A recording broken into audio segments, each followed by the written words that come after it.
Rachel Nielsen adalah seorang anak muda yang lahir dan besar di Jakarta. Selain seseorang yang sangat aktif dalam olahraga dan traveling, dia juga menekuni panggung teater dan bahkan sudah pernah mensutradarai beberapa produksi seni drama. Tetapi, hidup dia hampir hancur karena satu tragedi yang tidak terduga. Apakah dia bisa mengatasinya? Welcome to Grace No Limit. Selamat datang sekali lagi teman-teman ke Grace No Limit dengan saya Grace dan Justin. Halo. Hai Rachel, hari kita ada kedatangan tamu bernama Rachel Nielsen, seorang murid yang lagi studi S1 di Inggris. Dan kita akan mengobrol dengan Rachel tentang satu event yang terjadi dalam hidupnya dia yang benar-benar jadi katakan secara literal bahwa dia adalah almost ya, hampir bahkan tidak bisa survive that event. Oke, Rachel, thank you for the time.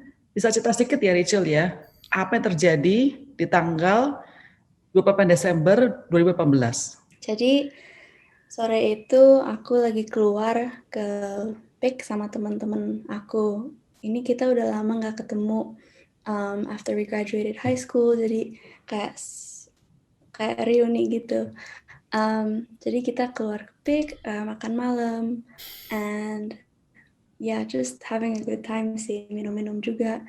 And on the way home, dalam perjalanan pulang, kita semua naik mobil beda-beda. Hari itu sopir aku lagi libur, jadi nggak ada yang bisa anterin aku pulang. Jadi teman baik aku, karena dia tinggal deket rumah aku juga, kita pulang bareng.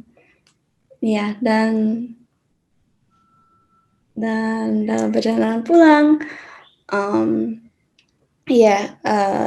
yang nyetir mobilnya nyetir terlalu cepet dan lost control and basically nabrak mobil. Terus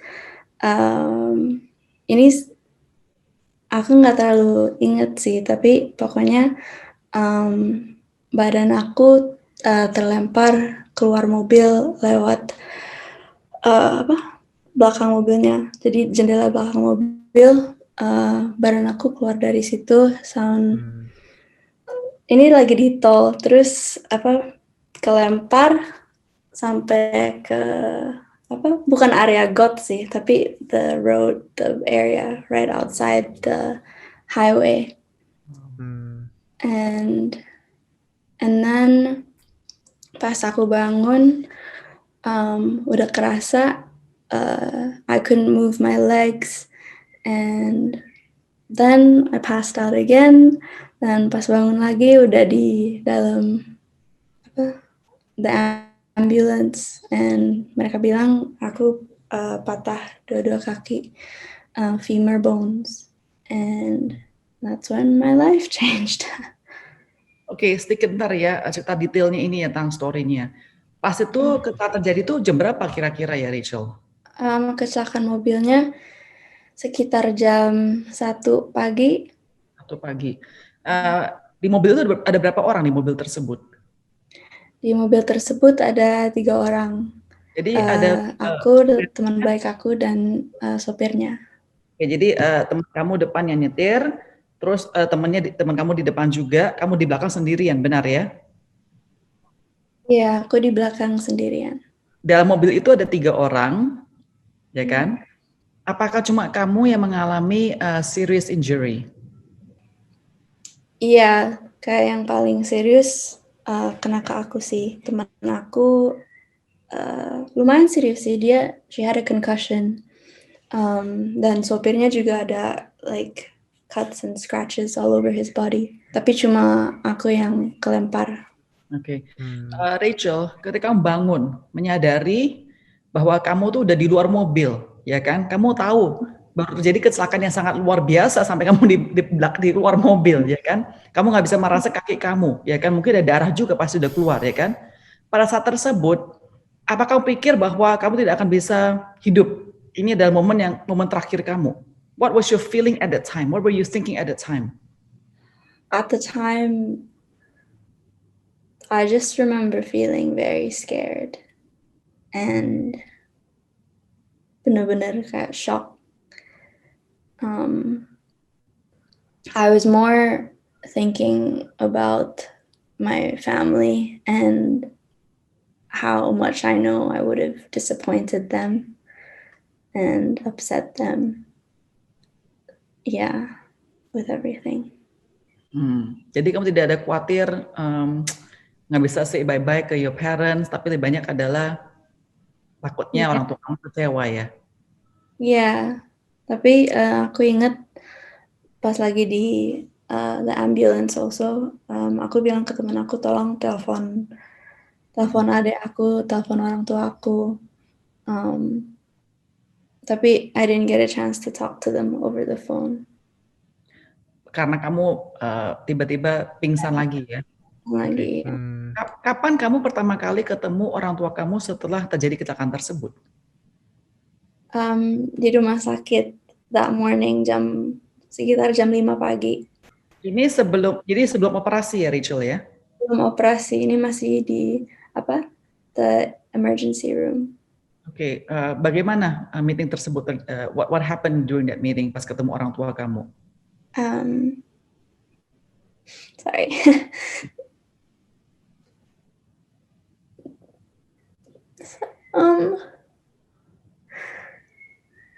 They came in and I said I'm sorry. Sorry. Yeah, I said I'm sorry. And it's the look on their faces that I know that I caused them so much pain.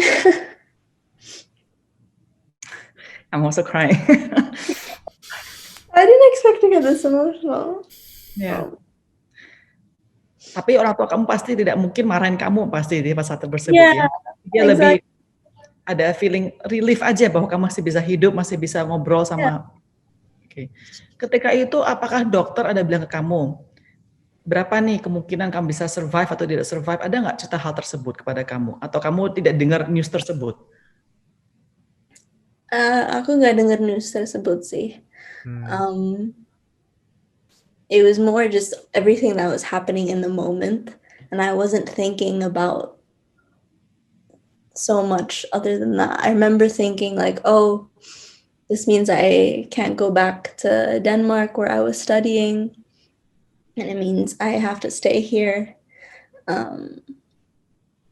But yeah, I was more just focused on everything that was happening in the moment. Okay. Sebelum kamu masuk ruangan operasi, apa sih yang orang tua kamu bilang ke kamu sebelum kamu operasi loh?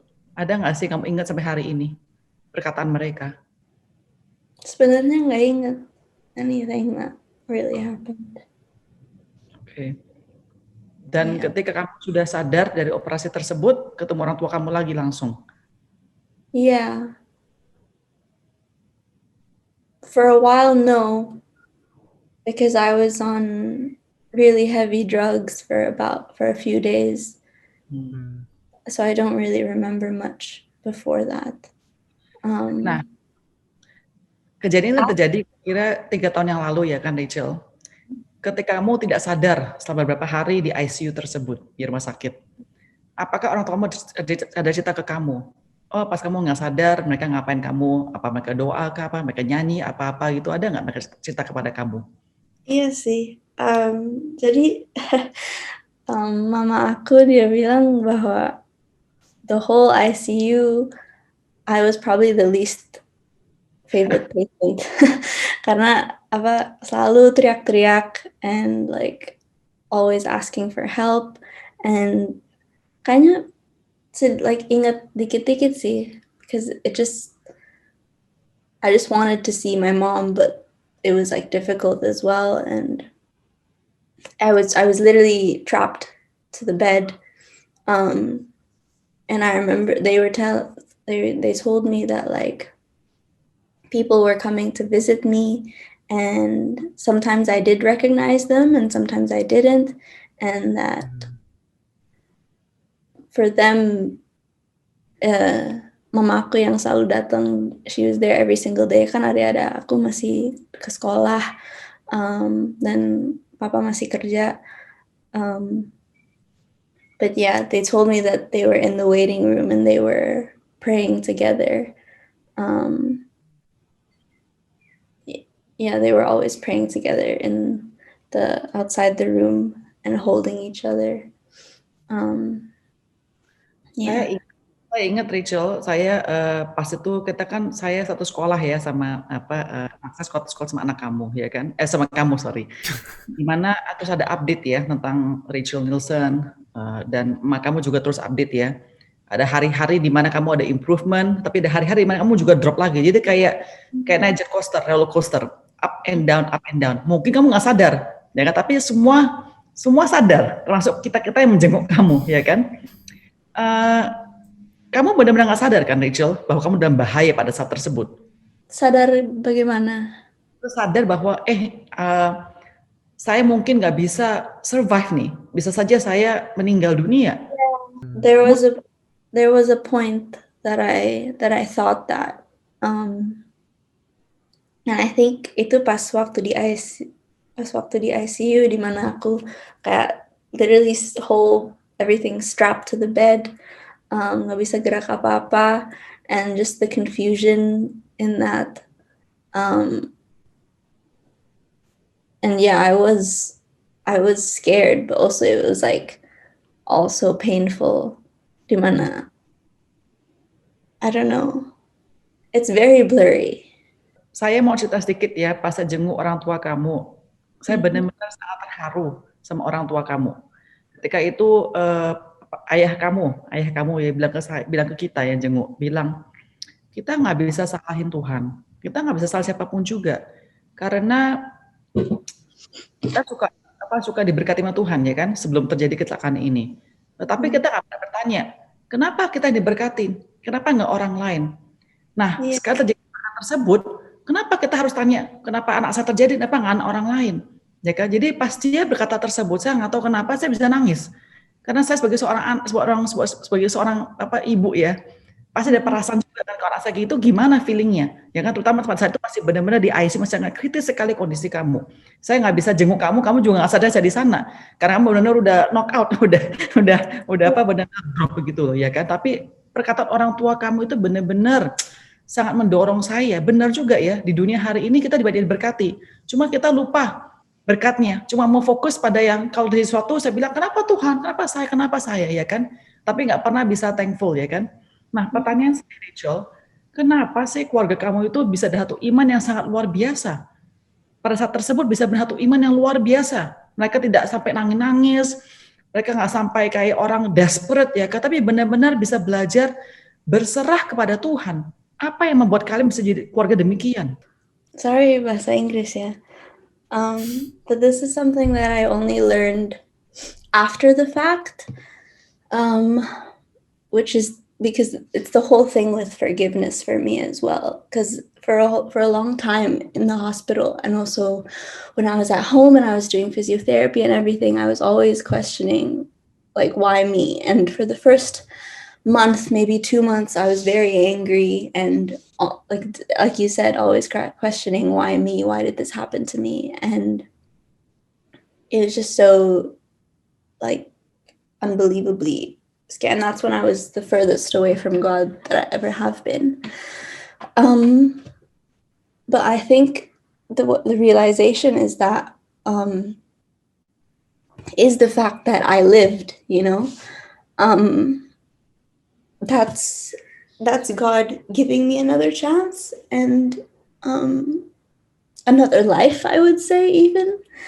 And I think the patience that comes with that and the forgiveness and love is by looking at by looking at Jesus's life that he lived on this earth, you know. He lived a life filled with hate and people not believing in him and people mistreating him and talking down on him and far worse, discrimination, everything. And yet he chose love at the end of the day. And it is through that love that he died on the cross and paid for our sins. And so it was through that realization that, like, because God loved me so much, I should be so thankful for that love that I want to show others that love. And I think that's the love that my parents showed me. You know, the acceptance and the forgiveness that despite everything that happened, it's not down to me, it's down to sin, and it's down to being a human in this world. Yeah. Sorry that wasn't clear. No, it's very clear. It's very clear. Rachel, kita ngomong tentang forgiveness ya. Dan kamu bilang bahwa kamu bisa look back, bisa melihat belakang dan bisa merasa bersyukur masih bisa survive dan bisa hidup pada hari ini, ya kan?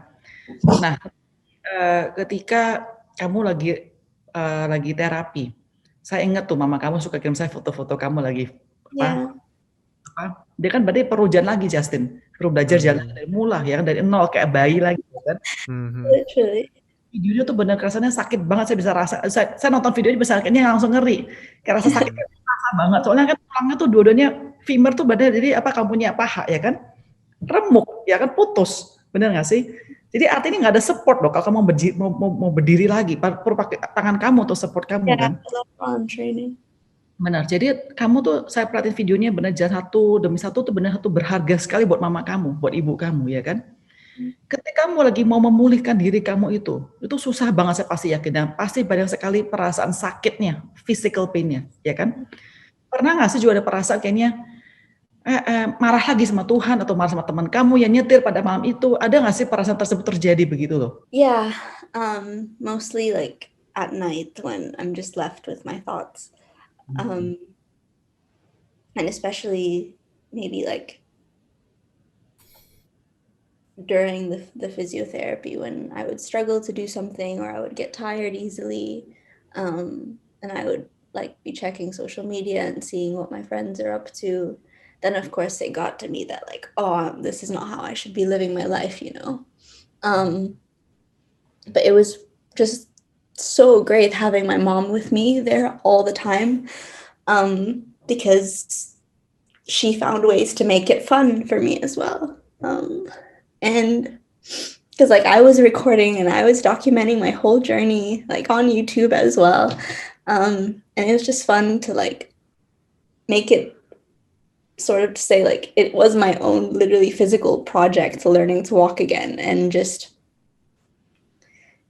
I got excited. I learned to be thankful and get excited about the little steps, you know. So if I was a bit stronger the next day, I would rejoice in that, and all the little things, like if I was able to put my shirt on by myself or put on my pants on by myself, even, that's something to be thankful for. And even just waking up in the morning, you know, and being in a bed with my sister beside me, or like my mom coming in the morning, is just, that helped me so much just to be thankful for the little things. Jika hari ini kamu ternyata lumpuh, nggak bisa disembuhkan, nggak bisa berjalan sama sekali lagi, apakah kamu masih bisa bilang bahwa kamu thankful dengan apa yang telah terjadi? I feel like that's something I can't speak on because that's not what happened.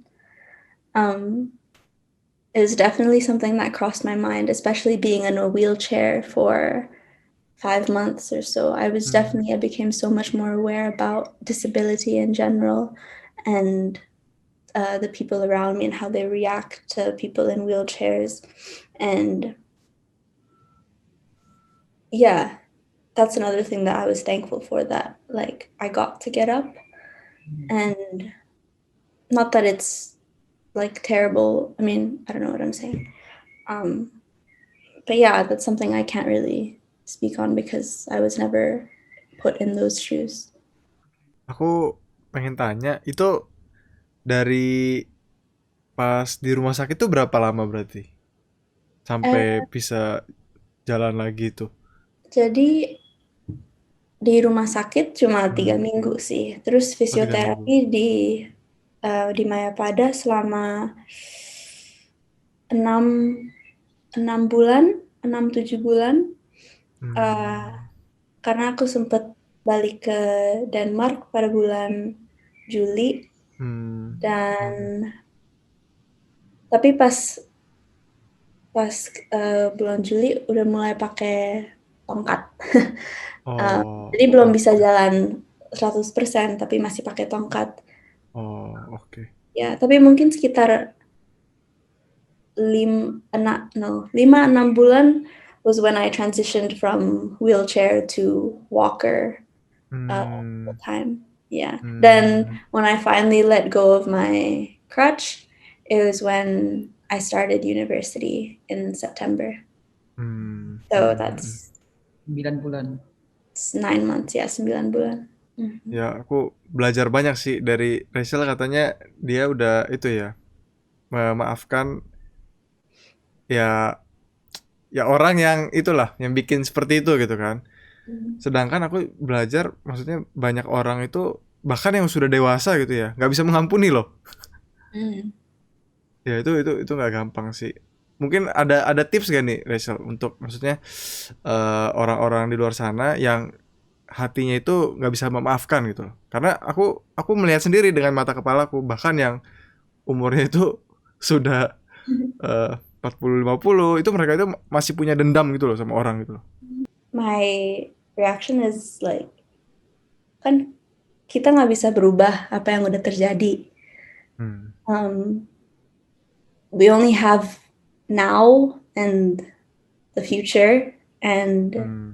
one day it hit me when the whole forgiveness thing and like Jesus's love and how we should love others. I just realized also that it's a waste of my energy and it's a waste of my Hmm. time to be thinking about that constantly, and to Hmm. hold that grudge. It doesn't do it doesn't do the person any good. It doesn't do me any good. Hmm. And so it's just something I let go of completely because there's nothing I could do. Hmm. So why should I waste my time, really? And just understanding that, like, they're not a bad person. Just Hmm. because they made a mistake, it doesn't make them a bad person. Hmm. Hmm. Um, and I've seen that, and I trust and I believe that they can learn from it too. And I want to give them that opportunity and space to learn from it. Hmm. Because resentment only leads to people being closed and hating themselves. It doesn't lead to actual growth, like personal development. Saya Yeah. suka dengan perkataan kamu, Rachel, bahwa mereka mungkin cuma bikin satu masalah, bukan satu Hmm. kesalahan. Tetapi bukan berarti mereka adalah orang-orang jahat, ya kan? Seperti Yeah. kamu Hmm. bilang, kamu merasa kecewa karena kamu ada manusia, anak muda, ya kan? Satu mistake. Tapi kan bukan berarti kamu anak nakal atau kamu orang jahat dan selama-lamanya itu orang nakal. Itu kan nggak begitu, ya kan? Jadi memang kita semua, Justin bener juga Justin, tambah tua tambah susah maafkan betulnya. Oh iya ya. Aku baru tahu kalau itu. Ada, soalnya aku lihat udah, maksudnya aku juga bingung gitu. Kenapa ya ini kok kayak dia itu dendam banget gitu sama orang ini gitu. Dan padahal halnya lebih kecil dibanding halnya Lebih Rachel. kecil, Kan? lebih kecil, Benar, benar, benar. lebih kecil. Rachel, mungkin boleh sedikit share ya sebelum kita mengakhiri interview kita. Ketika kamu decide ya untuk bisa memaafkan orang tersebut, teman-teman kamu tersebut, apa sih percakapan kamu dengan mereka? Perbincangan tersebut, ya kan? Dan kedua adalah apakah kamu dengan mereka masih teman baik? Sama teman aku masih teman baik sih. It's not really something we talk about a lot. But we're still, like, despite everything that happened, we're still very good friends. Yeah, and with the driver, I mean, if I'm honest, I haven't seen them since that day, and I want to believe that I will have a positive and loving reaction if I ever do cross paths with them again. But yeah, I feel also that it's been easier to heal from a distance, Hmm. because I do think that, like, time and space is very important in forgiveness. It's hard to forgive someone if it's harder to forgive someone if you're constantly around them and like not addressing the issue. But yeah, I don't know if that really applies to us because I haven't seen them since that day. Not out of like purposefully avoiding them. We just haven't. Yeah. Saat ini pada pandemik ini ya, Rachel ya, banyak orang telah kehilangan keluarga mereka, baik itu orang tua mereka, anak mereka, teman mereka, dan selanjutnya sebagai berikut. Banyak orang juga sakit, ya kan? Ini di Indonesia krisis banget dengan pandemik tersebut. Apakah ada advice daripada kamu sebagai seseorang yang pernah mengalami situasi tentang life and death untuk menguatkan psikis dan juga roh spiritual daripada orang-orang yang saat ini mengalami COVID? Obviously, it's two very different things, and like I don't think you can really compare the two contexts and situations in a sense, because also with me and my accident, I was allowed to constantly be surrounded by people that I loved. And I know with the pandemic, that's something that's been robbed from many people, not being able to see them.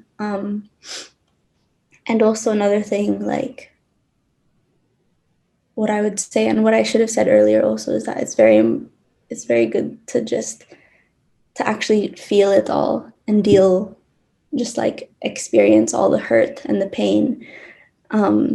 Because for a while, I think, especially the first few weeks that it happened, I was in such denial and shock and was constantly pushing the feelings away and just not wanting to really confront myself and confront the people I was with, just sort of trying to put on a strong face, and a smile all the time, when all that did was add to my resentment and add to my hate and made it harder to forgive in that moment. So one thing I would say is that it's just very important to feel it all. Don't let anyone shame you for taking as long as you need to be sad, to be angry, because it's all part of the process of accepting what happened and accepting yourself. Yeah, I forgot the last part of the question. Maksudnya cuma mau tahu aja bagaimana kita bisa belajar berserah kepada Tuhan ya pada saat-saat ini. Karena kita sudah nggak bisa kontrol semuanya, ya kan? Jadi bagaimana kita belajar berserah pada Tuhan pada saat-saat ini? Constantly just to say trust is a difficult thing, and it's a very personal thing, and it's different to everyone. But community is what always helps, and of course something right now that's very difficult. But even like weekly Zoom calls, constantly reaching out, feeling all that pain, and it's very important to talk to people about it. I think I hid how I felt for a very long time. But talking to people about it and opening up about it made all the difference. And, you feel worried that someone's gonna say, oh, you're very selfish for this, or you're talking about this when like complaining about this, that, when you have so much to be grateful for. It's like, don't let anyone shame you into thinking that you can't be angry and upset, because every hurt and every pain is still valid. And like Justin, pertanyaan atau bagaimana? Berarti sekarang ini udah benar-benar seperti normal kembali gitu ya kalau sekarang gitu. Yeah, I would say so. Aku masih ada pen dalam kaki saya. Yeah, and bisa jalan sih, like and like I can run to catch the bus. Tapi belum balik ke main bola atau lari-lari. And I think that's my own personal fear as well. Dan masih dikatakan aku jalan seperti penguin. Jadi belum totally aligned, but that's something I know I can work on by myself. Yeah. Ya, semoga cepat pulih. Yeah, semoga cepat pulih. Rachel, sekali lagi terima kasih waktu pada hari ini ya, dimanapun kamu berada ya, semoga selalu sehat selalu dan jaga oleh Tuhan. Dan hari ini benar-benar menginspirasi kita semua, terutama kita lebih tua ini, untuk bisa belajar memaafkan kepada sesama kita. Dan tadi kamu bilang kata-kata yang paling penting adalah love, ya kan? Semua itu adalah dari kasih, ya kan? Tuhan mengasihi kita, dan kita juga belajar mengasihi orang lain. Dan sebetulnya Rachel dan Justin, pagi ini saya punya munajat pagi, baca Alkitab tentang mengasihi dan juga mengampuni orang yang lain di buku Efesus. Jadi saya benar sangat bersyukur ada acara pada hari ini. Teman-teman sekali lagi terima kasih untuk nonton Grace No Limit, dan kita lanjutkan ya episode selanjutnya dengan narasumber yang lain. Sampai ketemu lagi nanti ya Rachel ya. Semoga God bless you dan grace be with you all. Thank you, you too. Thank you, Rachel.